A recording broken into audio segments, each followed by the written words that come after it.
नमस्कार, news competition cracker channel में आपका स्वागत है। देखते हैं आज की महत्वपूर्ण खबरें। नई दिल्ली, मंदिरों मस्जिदों के सर्वे पर लगी रोक। एक देश एक चुनाव विधेयक को केंद्र कैबिनेट से मिली मंजूरी। उत्तराखंड में 50 योग और वेलनेस केंद्र खोलेंगे धामी। नानक सागर, हरिपुरा और टेहरी झील से उड़ेंगे सी प्लेन। उत्तराखंड यूटीईटी का प्रथम व द्वितीय का रिजल्ट हुआ जारी।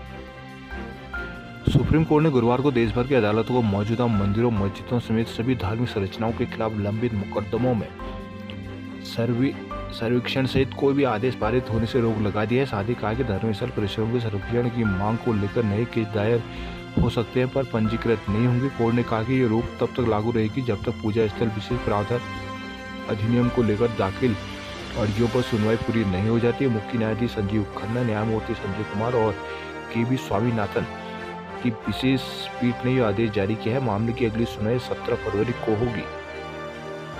केंद्रीय मंत्रिमंडल ने गुरुवार को एक देश एक चुनाव को लागू करने संबंधी विधेयकों को मंजूरी दे दी है। देश भर में लोकसभा, विधानसभा और निकाय चुनाव एक साथ कराने के से संबंधित 3 विधेयकों को मंजूरी दी गई है। सूत्रों के अनुसार इन विधेयकों को संसद के चल रहे शीतकालीन सत्र में पेश किया जा सकता है। हालांकि आधिकारिक तौर पर इस बारे में कुछ नहीं कहा जा सकता। प्रधानमंत्री नरेंद्र मोदी की अध्यक्षता में हुई कैबिनेट बैठक में विधेयकों को मंजूरी दी गई है। सूत्रों ने कहा कि संभावना की शीत सत्र में इसे संसद में पेश कर संयुक्त संसदीय समिति को भेजा जाए ताकि इसके प्रावधानों को लेकर विपक्ष के साथ व्यापक परामर्श हो सके। सरकार समिति के माध्यम से विधेयक पर राज्य विधानसभाओं के अध्यक्षों से भी परामर्श चाहती है। देहरादून, उत्तराखंड मुख्यमंत्री पुष्कर धामी ने कहा कि राज्य में 50 नए योग और वेलनेस सेंटर स्थापित किए जाएंगे। इसके साथ ही आयुष टेली कंसल्टेंसी भी शुरू किया जाएगा। ये बातें सीएम ने गुरुवार को दून में 10वीं विश्व आयुर्वेद कांग्रेस और आरोग्य एक्सपो 2024 के शुभारंभ पर कही है।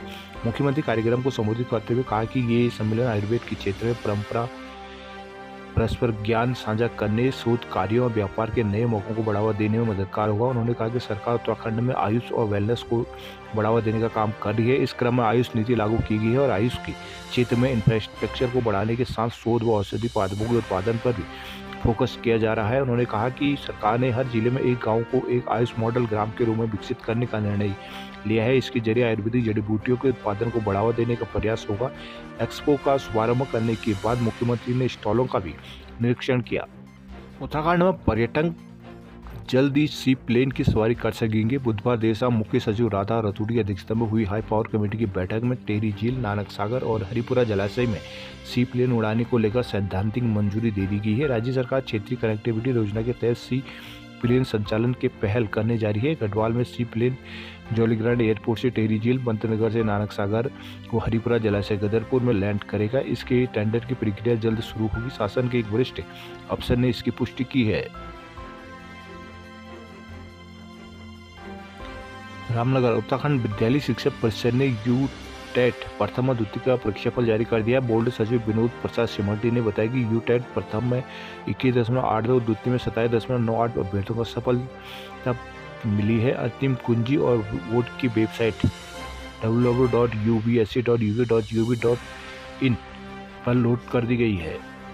देहरादून, केंद्रीय राज्य मंत्री प्रताप राव जाधव ने आयुर्वेद एक्सपो में किया ऐलान। देश की हर गांव तहसील में खुलेगा आयुष दवा केंद्र।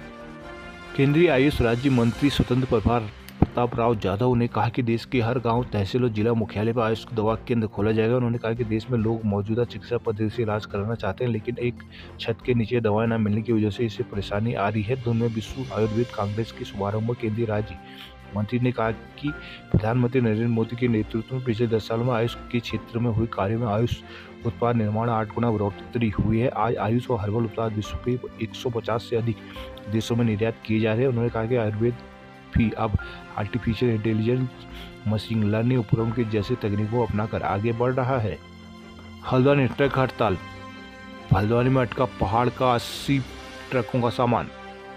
देवभूमि उत्तराखंड ट्रक ऑनर्स महासंघ की हड़ताल के कारण ट्रांसपोर्ट नगर में शादी के सीजन में पहाड़ को जाने वाले करोड़ों का सामान अटक गया है। 3 दिनों में ट्रांसपोर्टर के गोदामों लोड हुए ट्रकों में माल पड़ा है।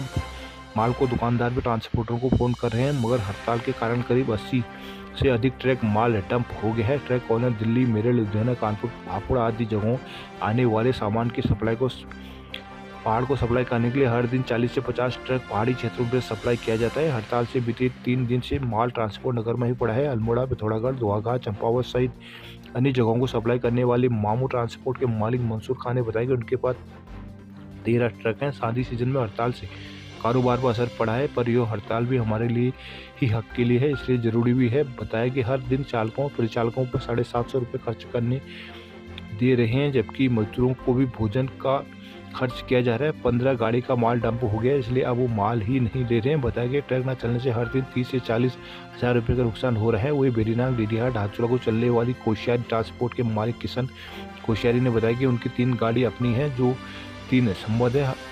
हड़ताल से 6 से 7 गाड़ी माल डंप हो गया। चालक परिचालक और मजदूरों पर हर दिन 3000 तक खर्चा आता है और अभी तक 2 से 3 लाख नुकसान में आगे है। अब तो माल मांगने से मना करना पड़ा है। देवाल, थराली, ग्वालदम जाने वाली महाकाली ट्रांसपोर्ट के मालिक चंद्रशेखर ने बताया कि 2 लाख तक का नुकसान 3 दिन में हुआ है। इसके बावजूद उन्हें टैक्स, किस्त और अन्य सभी खर्चे देने हैं। हल्द्वानी ITI 3 महीने की ट्रेनिंग के बाद अब युवाओं को मिलेगी नौकरी। राजकीय औद्योगिक प्रशिक्षण संस्थान ITI में इस सत्र में पास होने वाले छात्रों को 3 माह की ट्रेनिंग दी जाएगी। इसके बाद कवायद शुरू हो जाएगी। कुमाऊं मंडल के छात्रों को बाजपुर और गढ़वाल मंडल के छात्रों को सहसपुर के देहरादून में ट्रेनिंग दी जाएगी। इसके लिए करीब 26 करोड़ की लागत से लैब भी तैयार कर ली गई। खास बात यह है कि नामी कंपनी ट्रेनिंग देगी। इसके बाद युवाओं को नौकरी दी जाएगी। फिलिप्स, फेस्टो सहित 3 कंपनियों से इस माह के अनुबंध किए जाने की संभावना है। अफसरों ने बताया कि ITI पास युवाओं को उद्योगों में रोजगार आसानी से नहीं मिल पाता, इसलिए युवाओं को उद्योग में मुताबिक रोजगार उपलब्ध कराने के लिए सरकार कंपनी से अनुबंध करने जा रही है। इसके लिए युवाओं को कंपनी नई तकनीक और उद्योगों की मांग के अनुसार 3 माह तक ट्रेनिंग देगी। इस दौरान युवाओं के रहने खाने का खर्च भी सरकार उठाएगी। देहरादून राष्ट्रीय खेलों का लोगो और एंथम 15 को होगा जारी। खेल मंत्री रेखा आर्या ने कहा है कि 28 जनवरी से होने वाले 38वें राष्ट्रीय खेलों का लोगो, एंथम, शुभंकर सिंबल और टार्च लाइट 15 दिसंबर को लॉन्च किए जाएंगे। इस दौरान मुख्यमंत्री पुष्कर सिंह धामी, केंद्रीय खेल मंत्री राज्य रक्षा निखिल खड़से और भारतीय ओलंपिक संघ के अध्यक्ष PT उषा भी मौजूद रहेंगी। खेल मंत्री ने गुरुवार को सचिवालय मीडिया सेंटर में पत्रकार वार्ता करते हुए बताया कि राज्य सरकार राष्ट्रीय खेलों की तैयारी को अंतिम रूप दे चुका है। उन्होंने कहा कि खेल मैदानों अन्य जो भी काम अभी शेष हैं उन्हें 31 दिसंबर तक पूरे करने का लक्ष्य रखा गया है। उन्होंने कहा कि लॉन्चिंग कार्यक्रम के दौरान खिलाड़ियों के लिए विशेष रूप से तैयारी की गई है। जर्सी का भी लॉन्च की जाएगी, जबकि लॉन्चिंग के बाद टॉर्च को एकता और सामूहिकता के प्रतीक के रूप में पूरे राज्य में घुमाया जाएगा। उन्होंने कहा कि राष्ट्रीय खेलों के लिए राज्य में वर्तमान में कुल 42 कैंप चल रहे हैं, जिनमें 1260 खिलाड़ी प्रशिक्षण ले रहे हैं। उन्होंने कहा कि प्रदर्शन खेलों को मेडल श्रेणी में शामिल करने के प्रयास चल रहे हैं। ग्राम प्रधान और ब्लॉक प्रमुख बनाए गए प्रशासक। उत्तराखंड में हरिद्वार जिले को छोड़कर शेष ग्राम पंचायतों में अगले 6 माह तक निवर्तमान प्रधानी प्रशासक के रूप में कार्य करते रहेंगे। क्षेत्रीय पंचायत में ब्लॉक प्रमुखों के लिए भी यह व्यवस्था लागू रहेगी। गुरुवार को सचिव पंचायती राज चंद्रेश कुमार की ओर से इसके आदेश जारी किए गए हैं। बता दें कि सरकार जिला पंचायतों में प्रशासक के रूप में निवर्तमान जिला पंचायत अध्यक्षों को बैठाने का निर्णय पहले ले चुके हैं। 1 नवंबर को जिला पंचायत अध्यक्षों का कार्यकाल समाप्त हुआ है, जबकि इससे पहले हरिद्वार जिले को छोड़कर 12 जिलों में ग्राम पंचायतों का 27 नवंबर और क्षेत्र पंचायतों का कार्यकाल 29 नवंबर को समाप्त हो गया था। यहाँ प्रशासक बैठा दिए गए थे। ग्राम पंचायतों में सहायक खंड विकास अधिकारी और क्षेत्र पंचायतों में SDM को प्रशासक के तौर पर कार्यभार सौंपा गया था। जिला पंचायतों में निवर्तमान अध्यक्षों को ही प्रशासन बनाने पर ग्राम प्रधान पंचायतों और ब्लॉकों में भी यही व्यवस्था लागू करने की मांग की जा रही थी। सरकार ने अब यह मांग पूरी कर दी है। निवर्तमान ग्राम प्रधान और ब्लॉक प्रमुख प्रशासक के रूप में 6 माह की अवधि या नई ग्राम और क्षेत्र पंचायत गठन होने तक या अग्रिम आदेशों तक जो भी हो कार्य करते रहेंगे। मुंशियारी में ठंड का सितम, अलाव जलाने तक को लकड़ी नहीं। पिथौरागढ़ टल सकती है आदि कैलाश और ओम पर्वत दर्शन यात्रा। पवित्र आदि कैलाश और ओम पर्वत की यात्रा हेली से करने की उम्मीद लगाए बैठे लोगों की सेवा के लिए अभी और इंतजार करना पड़ सकता है। वहाँ भारी बर्फबारी अधिक होने और खराब मौसम के कारण 15 दिसंबर से फिलहाल इस यात्रा के अभी शुरू होने के आसार नजर नहीं आ रहे हैं। शिवधाम, आदि कैलाश और ओम पर्वत के दर्शनों के लिए लोगों की लगातार भीड़ उमड़ने के बाद प्रदेश के पर्यटक विभाग ने शीतकाल में भी दर्शन यात्रा कराने का निर्णय लिया था, लेकिन इसके लिए एक निजी एविएशन कंपनी के डबल इंजन MI-17 हेलीकॉप्टर से यहाँ नैनी सनी एयरपोर्ट से 15 दिसंबर से हेली दर्शन यात्रा शुरू करानी थी। इसके तहत 18 श्रद्धालुओं को लेकर हेली से यहाँ शिवधाम जाना था। आदि कैलाश ओम पर्वत के साथ ही कोल्ड लिपू लेक से भी पवित्र कैलाश पर्वत के दर्शन यात्रियों को कराने की योजना थी। उधर आदि कैलाश और उससे लगे क्षेत्र में कई दिनों से लगातार हो रहे हिमपात और खराब मौसम के कारण अब तय तिथि से दर्शन यात्रा शुरू होने की उम्मीद नहीं है। इस यात्रा को पहले 15 नवंबर से शुरू करना था, तब वहां बर्फबारी नहीं होने के कारण सेवा शुरू नहीं की जा सकी। अब 15 दिसंबर से यात्रा शुरू कराने की योजना पर अत्यधिक बर्फबारी और खराब मौसम बाधा बनी हुई है। गढ़वाल में ट्रकों की हड़ताल से सप्लाई पर असर। श्रीनगर में मालवाहक वाहनों की हड़ताल के चलते बीते 2 दिनों से सब्जियों के ट्रक नहीं पहुंचे, जिससे सब्जी संकट गहराने की आशंका बढ़ गई है। बाजार में सब्जियों की आपूर्ति बाधित होने से सब्जी विक्रेताओं के पास सीमित स्टॉक रह गया है। यदि जल्द हड़ताल समाप्त नहीं हुई तो सब्जियों की किल्लत के साथ साथ दामों में उछाल भी देखने को मिल सकता है। गत रविवार को पंचकेदार ट्रक लोडर मालिक एसोसिएशन रुद्रप्रयाग के आह्वान पर श्रीनगर में प्रदेश स्तरीय बैठक में मालवाहक के चालकों ने सरकार की उपेक्षा व नाराजगी जताई। मालवाहक वाहनों के चालक हड़ताल पर चले जाने से श्रीनगर में सब्जियों की किल्लत देखने को मिल रही है। उत्तरकाशी मां यमुना और गंगा की आरती का अब होगा लाइव प्रसारण। शीतकालीन चारधाम यात्रा के लिए जिले में उत्साह का माहौल है। गुरुवार को यमुनोत्री गंगोत्री मंदिर समितियों और तीर्थ पुरोहितों के साथ ही होटल एसोसिएशन, टूर व ट्रेवल व्यवसायियों और यात्रा व्यवस्था से जुड़े लोगों ने शीतकालीन यात्रा को प्रोत्साहित करने के लिए राज्य सरकार की पहल की सराहना की है। इसके लिए शीतकालीन गद्दी पर स्थल खरसाली और मुखवा में शीतकालीन के दौरान विशेष धार्मिक आयोजन करने तथा यमुना और गंगा की आरती का लाइव प्रसारण करने पर सहमति व्यक्त की है। वहीं देश के प्रमुख शहरों के टूर ऑपरेटरों का सम्मेलन आयोजित कराने का निर्णय लिया गया है। कलेक्ट्रेट सभागार में आयोजित बैठक में डीएम डॉक्टर मेहरबान सिंह बिष्ट ने चारधाम यात्रा संचालन को लेकर शासन प्रशासन की तैयारियों का जायजा लिया।